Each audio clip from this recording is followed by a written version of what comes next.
For some, the immigration situation, how to deal with illegal immigrants coming into America from Mexico, is material for a political debate or discussion. But for my guest today, Mercedes Maharis, it's closer to home. In fact, it's in her backyard.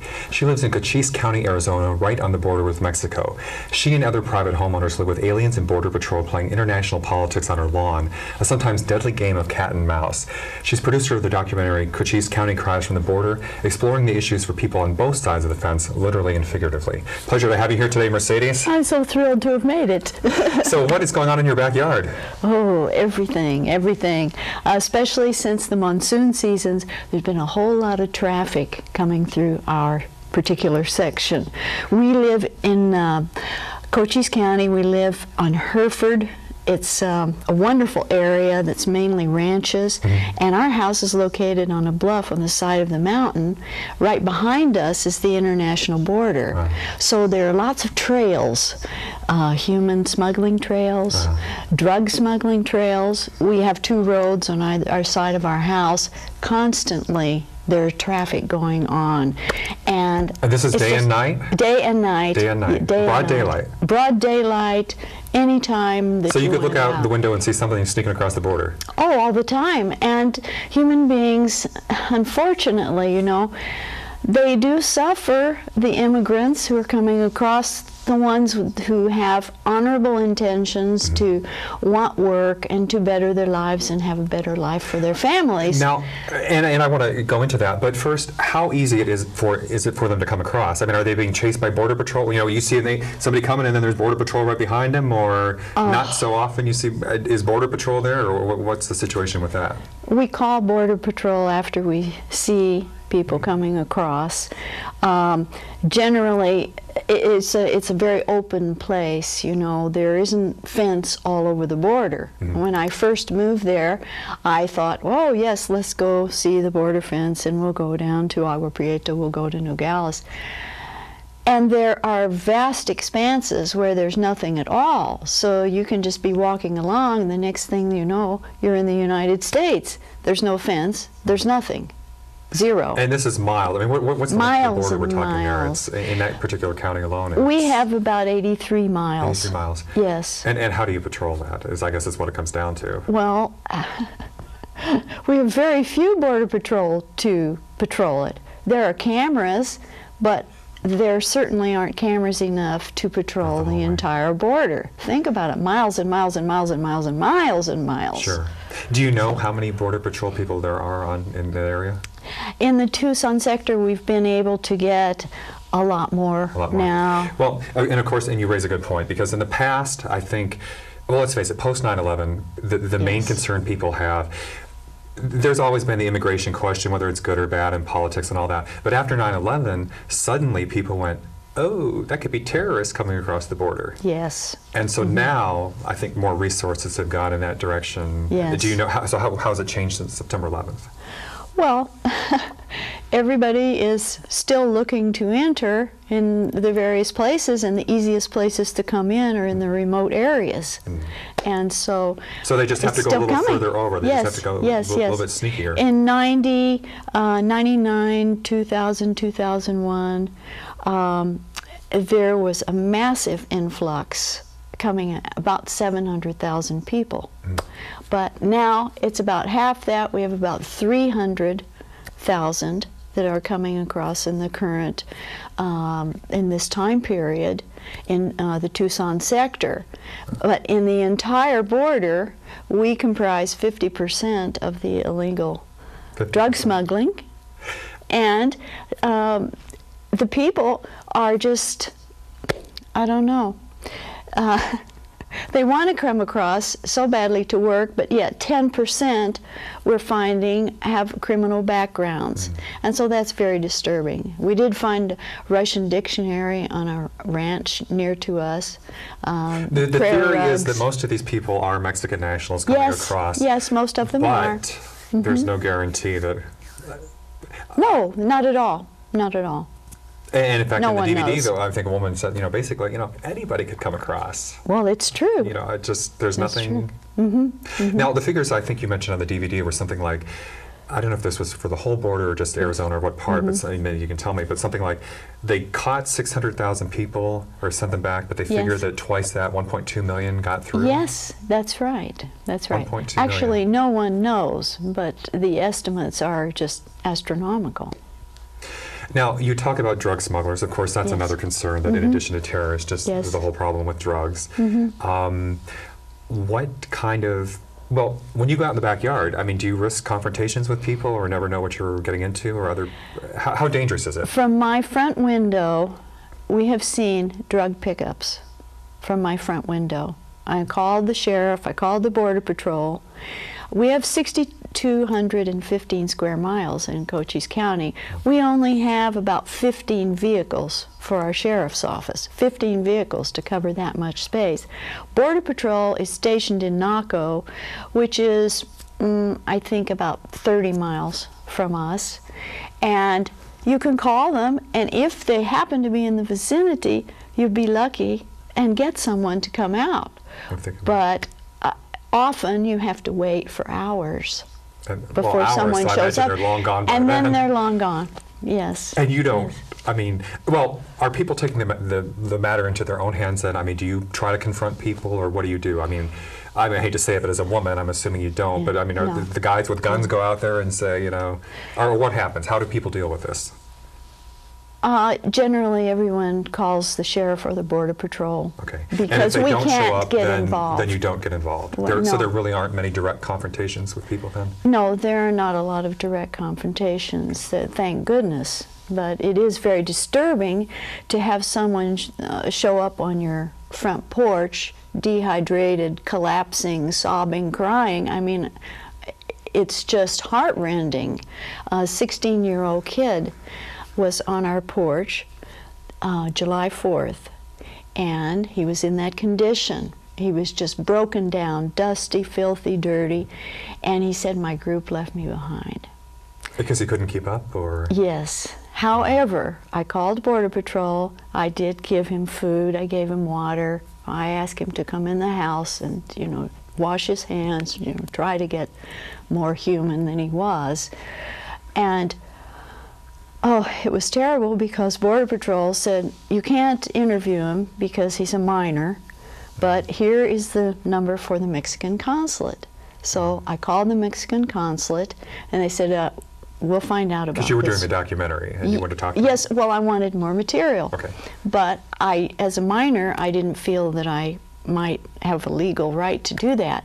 So I talked to the Mexican consulate after they had investigated who he was. It turned out that they told me he was a coyote. And so that was just Now, what's a coyote? Is that we're talking a gang or something, not an animal? Well, no, well, coyotes, I'm sorry, it's a local term. It means someone who is the point person for a group coming across the border. They know the trails and they lead people across. But he got left behind. Well, that's what he told me, you know, and I'm fluent in Spanish. That's what he told me. But the Mexican consulate said, "This is a coyote you're dealing with." I said, "But he's only 16 years old. So how could he be a coyote?" maybe he just wanted food and drink and shelter? Is that what you're saying? Well, he did. But they're telling me that he's been apprehended before and that he leads groups over. Groups are sometimes 15, 20 people. Now, last week, right in front of the Border Patrol station, there were 55 people that ran across the border and took everybody by surprise, you know. So the sheriff is there, the Border Patrol is there, they're trying to apprehend them, and so they're just scattering. Mass, they just run in group. Yes, that was last week. See it coming. Yes, and 30 by the side of our house, September 2nd, at 8:15 p.m. One person had climbed up in a tree about 20 feet from our porch, and it was all quiet. I took my camera out, and I was taping the Black Hawk helicopter, and everybody running, scattering all over everywhere. The noise is deafening. It's terribly frightening.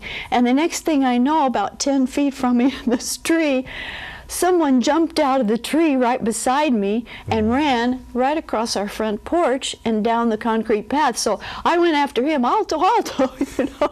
And of course he wasn't going to stop for anything. But I said, quisiera hablarle, you know, I'd like to talk to you. You want to interview him? But it was terribly dark, and so, you know, I don't want people to get hurt. I don't want them to break legs. You know, I have to go to the hospital. But it happens a lot of the times. And so we have a tremendous impact on our social services.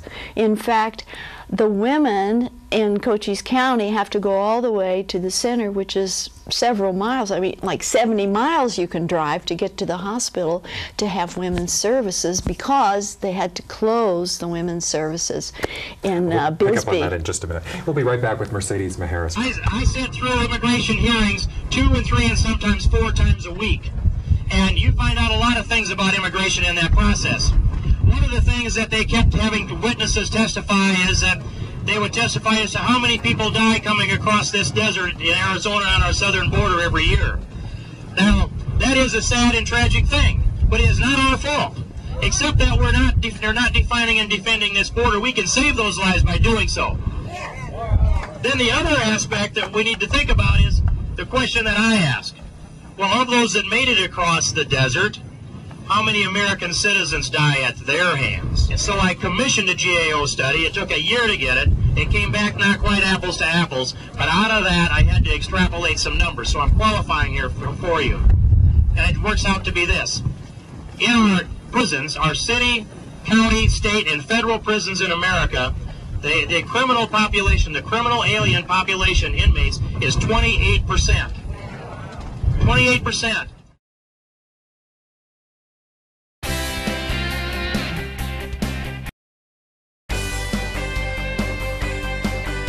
And we are back today with Mercedes Maharis talking about the border problem, or the immigration problem in Arizona and along the Mexican border. She's producer of the DVD Cries from the Border. So before the break, you were talking about some of the medical issues people have when they're coming across, because let's face it, this is dangerous. They're going across the desert. People, yes. You had a lot of photos of bodies, dead bodies, yes. in the DVD. Yes, yes. Not everybody makes it. No, they don't. And we bury in Cochise County in public graves those who are not identified.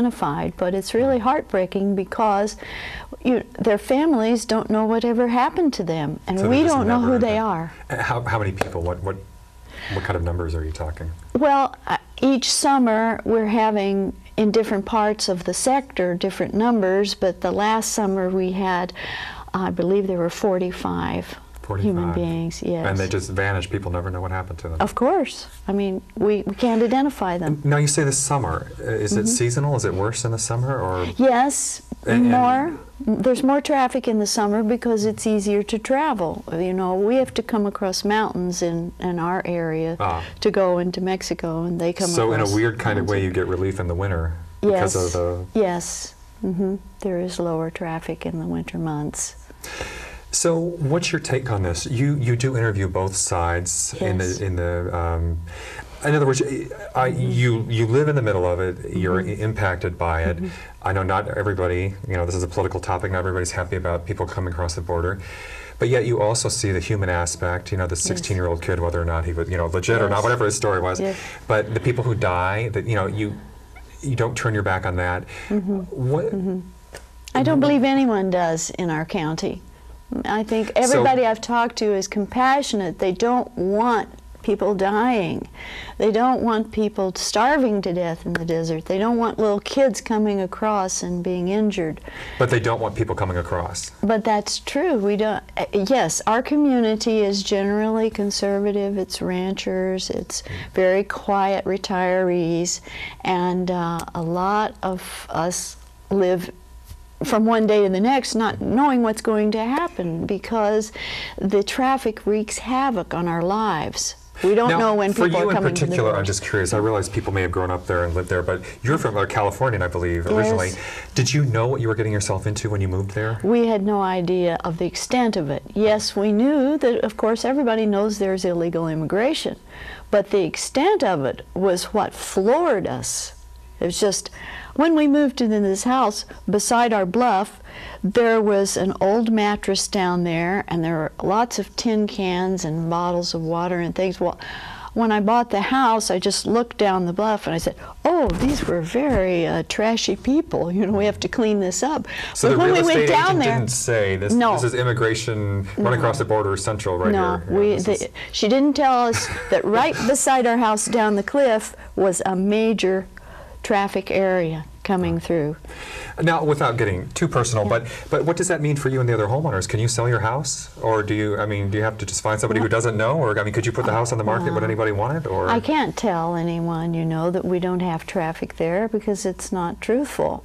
We do have it, but I imagine it would be hard for us to sell our house right now because I've been telling everybody about what's going on. But does it affect property values, to your knowledge? I mean, one way or the other? I haven't looked into it. I don't know. I'm sure that it would, but you know, we came there to retire, Greg, and we wanted to be in nature. It's the California thing to do, move to Arizona to retire. That's right. It's the They're hummingbird. worried about the Californians coming in, and now you're worried about. Yes. So, but what is the answer then? Okay, so you don't want people coming across the border. What do you do? Yes. Our lawmakers and our leaders have to make agreements with Mexico and other countries so that we can have people who want to work come in legally with papers, with dignity, and I believe that they could do it. I think that they have a vested interest in not taking action so that that's able to happen. Meaning Americans or Mexicans or both? Or, I mean, the business wants cheap labor and the Mexicans want their people to work? Or what does... Yes. Well, a great deal of money that's earned in the United States goes back home to Mexico. And we have the workers here, and of course we need labor. We need labor. Well, one point that you make in the DVD, and I've heard other people say, is that, look, it's very easy to get pious and moral and say we don't want immigrants. Okay, and again, some people feel that way. But on the other hand, these are jobs Americans don't want. Right? Well, a lot of these people, or at least that's the claim, is that Americans won't work out in the field. And at least I've read here in LA even that I think like landscaping jobs and stuff, you can't pay Americans to do it. Mexicans are the only ones who are willing to do it. Yes. Well, I think you can't say it's all or none, because I think that we in the United States want to work, and we want to have dignified work, and of course we want to get paid. I think it's wrong to enslave others and say, you know, we're going to give you 1/4 of the wage. So you think the reason Americans don't want the jobs is they don't have to, because the wages are so low, because they know they can get illegals, they don't have to pay anything, and then therefore the Americans aren't interested because the wage is just too low. Yes, well, that's being very unkind, and it's causing a lot of suffering. On the other hand, I can see the other side of it, because we need order in our lives, and it's not right that we have to live in fear in our own neighborhoods, in our own homes. Now, you also mentioned there were a lot of, you know, just moments that I agreed with in the DVD from both sides, and I like the fact that you did cover both angles. But there was a guy, I've said this to friends of mine, I do believe that, you know, I think all nations have immigration policies and procedures, and I personally think, you know, there must be some legal way to do it. However, I agree with what someone said in your documentary that, you know what, and this is true, if I were in Mexico, if I were dirt poor living in Mexico, could not feed my family, saw my family dying or starving to death, or I was starving to death, hell yes, I'd run for America. Yes. I'd be going across that border. You'd be seeing me in your backyard. You know what I mean?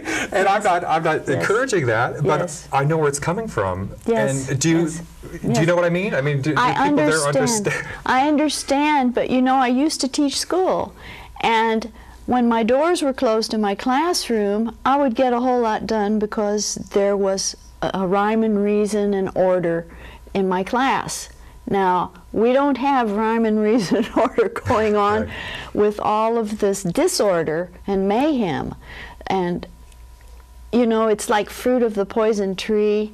If you do something and it's morally wrong, if you break the law, then that's with us, whatever we do, whether we cross the border illegally, or we say something that hurts somebody, or we take something that's not ours. It's always there in our consciousness, hurting us. Okay, so they're breaking the law. Now, one thing people say is that they want the law enforced, or, you know, some people say there's all this talk about what legislation we need, and some people just say, well, look, the legislation's there, just enforce it. However, this is something else that I just find interesting about the whole debate is, how do you enforce it? I mean, it's easy, okay, fine, immigration, you know, you can't run across the border. In other words, we all know it's, murder is illegal, but it doesn't stop people. So you can say you can't come into America, but how do you stop them? How much money, how many thousands of troops will it take, or police or whatever, citizens, how many billions of dollars, and are Americans willing to pay that? Well, I mean, if I have to tax you more money, are you, what's your response to that? Well, since we're spending billions for a war halfway around the world, I think that getting the border set up in an orderly fashion should be a piece of cake. That's what I think. You would take the troops from Iraq, in effect, and put them along the Mexican border. Is that what you're saying? Those are two separate issues. But I'm saying, well, truthfully, I feel that we should clean up our own backyard before we work in somebody else's. That's what I feel. And I feel that securing our borders is of primary importance. We did have September 11th. We'll be right back. There's a solution for everything. In this particular case, the solution has to be between the governments, especially government from Mexico.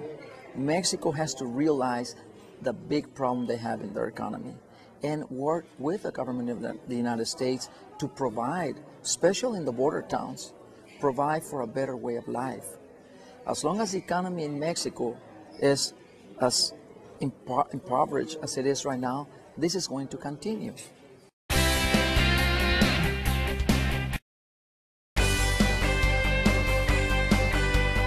And we are back with Mercedes Maharis today talking about the immigration problem along the Mexican border in Arizona.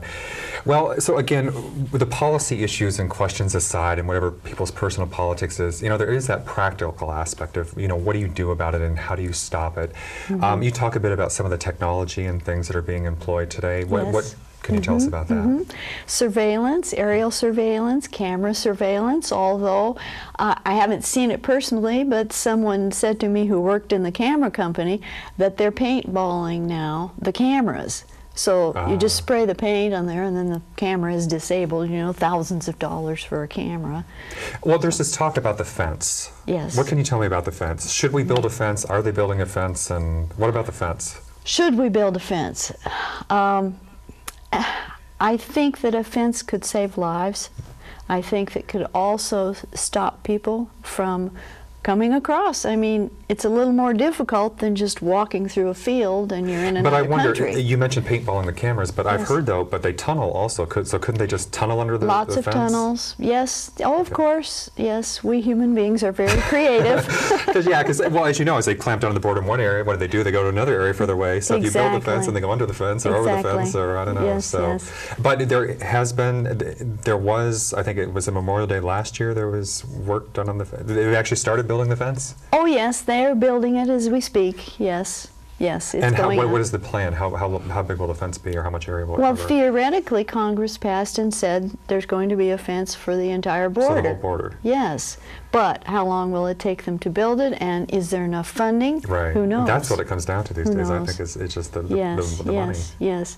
But National Guard has been to our area, and they help back up Border Patrol. They work together very well. That's in U.S. Border Patrol, A Path Forward in Arizona, and one of the Border Patrol helps give us a tour to go along the border that I shot, and National Guard is of great help to them because it alleviates some of their bookkeeping activities, some of their road keeping activities. It's a very wonderful program. You'll have to see that one too. And there are also some private initiatives or private citizens. I think on your website you had listed a video with, or you had a video that shows what are they called? The Minutemen. The Minutemen, yes. Yes. The Minutemen have built partial fence in Cochise County. It's true. And they're private citizenry, and they say, well, if our leaders aren't going to do it, we're going to do it. How many people are involved? And are they patrolling the border as well besides the fence? The Minutemen? Yeah. Yes, they are down there, and I don't know how many of them there are, but there is a new group that started, Borders Patriot Alliance, and so the numbers are multiplying, and they go out and they watch areas, especially at night, because that's mostly when the traffic comes through. They do come through as the day that I said, but citizens are very alarmed about it. And since there is no, you know, not enough coverage. They are taking action, especially retired people. Well, you know, and of course we don't just have this problem with Mexico. I was reading an article yesterday about the fact that, you know, people used to brag about the fact that the U.S. has the longest unprotected border in the world with Canada. And now after September 11th, it's kind of like, oh, we have the longest unprotected border in the world with Canada. Yes. And they realize that, again, drugs, I saw, you know, they showed they have like in the forest, there's a path or a fire, or whatever you want to call it, just open space, a road, marking the border. And they say, you know, like, there's nobody out there, and people with drugs, all of that, or whatever, terrorists could very easily come across the border. They do in come Canada. across. Yeah, and that's Canada. They do. So yes. what are we going to do? Are we going to, you know, we're going to build a fence along the Canadian border? I don't know what our leaders are going to decide. Of course, but the there problem has to be is something that has to be done. The problem is, of course, the economics are different in Canada, and you don't have as many, you know, Canadians aren't necessarily, well, they can come in legally, they're different, or they're not running across the border to be in America the way that in Mexico because of poverty. And the other interesting thing, I think, is when I'm in vacation in Florida, you know, what Florida has said is, with the Cuban situation, that because of the political situation in Cuba, that if you make it to Florida, you can stay, but if they catch you en route, they send you back. Yes, it's true. But of course you can't do that here because it's too easy to come across the border from Mexico. Yes. You don't have to go through 90 miles of water and...